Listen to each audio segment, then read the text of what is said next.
Denmark, Hungary, Germany, French, Italy. we often ask ourselves, how can we make our world a better place? In which ways could we improve our cities so that we can help the environment and make living more social?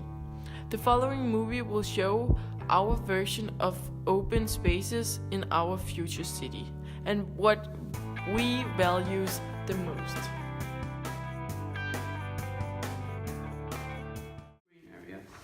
It's reduced stress, first thing. It's really good for the mental health of humans. So we are close related to nature, and there live birds when they sing, it increases stress level in human brains. So it's really good for our mental and physical well-behavior. And it's nice that you have places where you could go out and do your things, grow some vegetable, be in touch with nature, learn something about how the climate and environment works. So I think it's really important to implement it because most people like to use it in their daily lives. Green and clean areas combined make up a perfect scene. Clean earth, green earth should be our aim worth. Don't inhale toxic air, it will make your lungs dustbin. Polluting air is not fair. Save trees to breathe fresh air. We humans need trees, but trees don't need us. Plant more plants to reduce air pollution. Spread solution, not pollution. Cleanliness is the way to be healthy, wealthy and wise. We want healthier cities.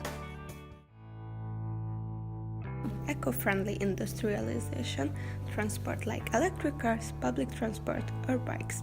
The bicycle is a simple solution to some of the world's most complicated problems. The bicycle is the most efficient form of human transportation.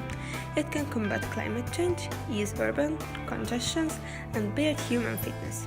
A bike ride a day keeps the doctor away, and also bicycling is better for your body, mind, wallet, and world. This also counteracts the climate change. Climate change that is melting ice and raising sea level. In our future city, we want a garden that is a friend that you can visit anytime. Grow our own vegetables and fruits. Give junk food the boot, eat fruits. Fruits a day is the healthy way, and the food cultivated in the home is the most delicious. The import of food is going to decrease, reducing pollution. Eat right, future bright. And of course, remember, an apple a day keeps the doctor away. do you like destroying nature and the killing fish?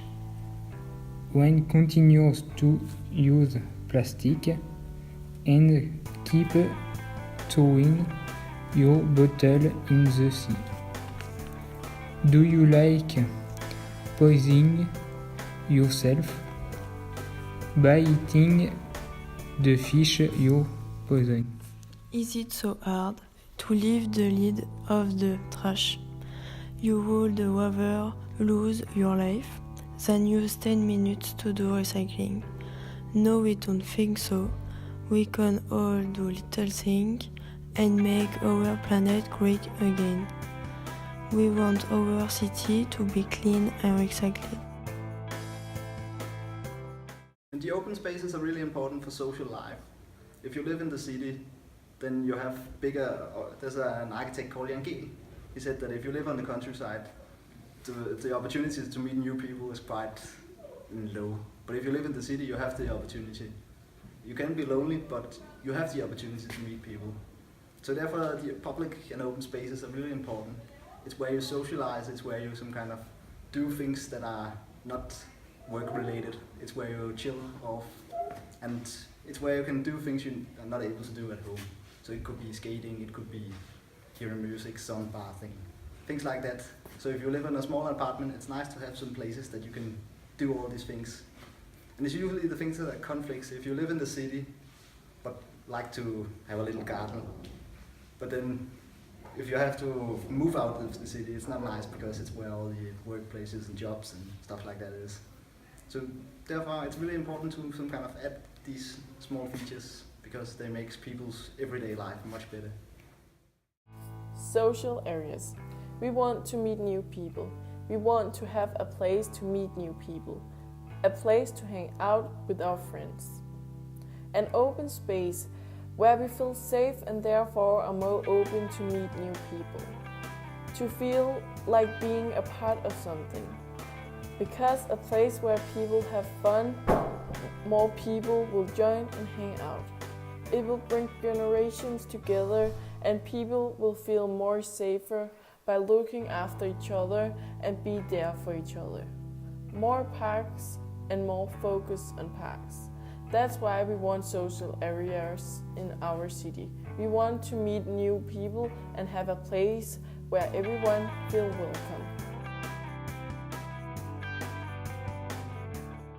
It's called transformation in architecture, that you transform something into something new. For example, did you visit the shipyard in Elsinore? In culture? It was an old, they built steel ships, and then they made it into a library now. So they did a lot of things that make it work as a library. They put this big glass facade on top that works as an insulation thing, so it's not cold when you go and have a look at books. And that's a smart thing that you combine new and old. So you add some new functions so it works for the things that you need, instead of you have to tear the things down. If we would modernize all cities in the world, wouldn't be all countries be the same? To prevent that, we must protect our cultural and historical treasures, which differentiates all countries and cities in the world. Because culture and history is an important part of mankind, and destroying it would be like destroying a part of ourselves. In our ideal future city, we want green places, gardens, people recycling their trash, and no pollution. We want to see all generations laughing and riding the bikes while they are going to school or work. We want to see people caring about their city and feel responsible about their actions. We want places where we can meet and have fun with each other. Stay safe and live green. That's our ideal future city.